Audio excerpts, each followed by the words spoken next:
Tudo bem, professor? Hoje eu vou falar sobre a evolução histórica da atividade comercial e seu regulamento jurídico, de acordo com a doutrina do Marcelo Barbosa Sacramone. A gente começa a atividade comercial na Idade Antiga com somente uma permuta de bens, de produtos, do excedente da mercadoria entre os produtores a partir do seu trabalho individual. Com o surgimento da moeda, obviamente, se intensificam essas trocas, e a gente tem como exemplo das normas da época que regulavam a comercialização dessas mercadorias o Código de Hammurabi, que é um exemplo clássico, e a Lex Rhodia de Acto do reino do povo dos fenícios.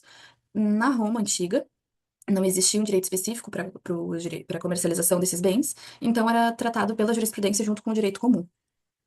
Na Idade Média, num primeiro momento, o período a Baixa Idade Média, como se chama, com o feudalismo à flor da pele, múltiplas regulamentações jurídicas locais existiam, mas não eram suficientes para lidar com essas lides, porque não era nada unificado. Com o surgimento da Alta Idade Média, e com o crescimento das cidades para fora dos feudos, com a circulação de bens e riquezas, com o ressurgimento do comércio marítimo, essas corporações de ofício, como a gente conhece hoje, começaram a surgir. Então, as corporações de ofício marcam a primeira fase do direito comercial, que é subjetiva. Elas surgem por conta da falta de regulamentação da atividade comercial.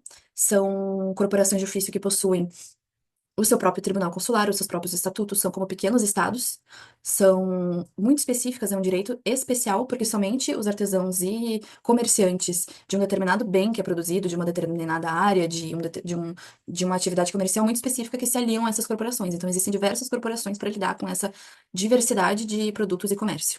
E é chamada de jus statuta mercatorium.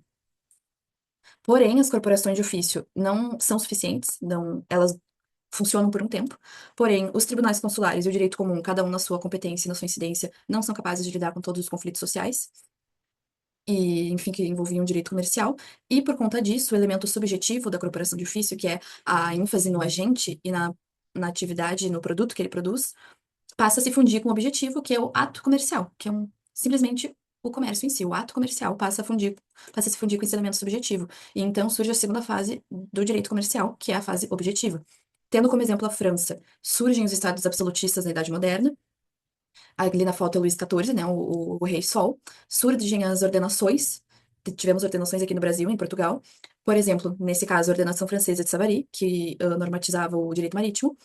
Posteriormente, surge a Revolução Francesa. Acontece a Revolução Francesa, dando início à Idade Contemporânea, que é a segunda foto ali, a queda da Bastilha.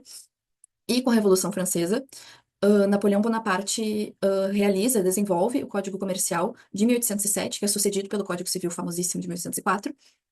E nesse código surge a teoria dos atos de comércio, em que todos os atos de comércio eram elencados e enumerados como uma forma de tentar uniformizar e normatizar esse direito comercial. Porém, ali, só um adendo, o Código Comercial influenciou vários outros ao redor do mundo, inclusive o nosso brasileiro, que apesar de ter um caráter misto, ele pegou essa ideia objetiva do Código Comercial francês. No entanto, essa teoria dos atos de comércio foi insuficiente, porque novos atos de comércio foram surgindo conforme o tempo foi passando. Era difícil identificar esses atos de comércio, não tinha nenhum critério no código. Então se passou a questionar realmente se isso estava funcionando e por que ainda existia divisão entre direito civil e direito comercial.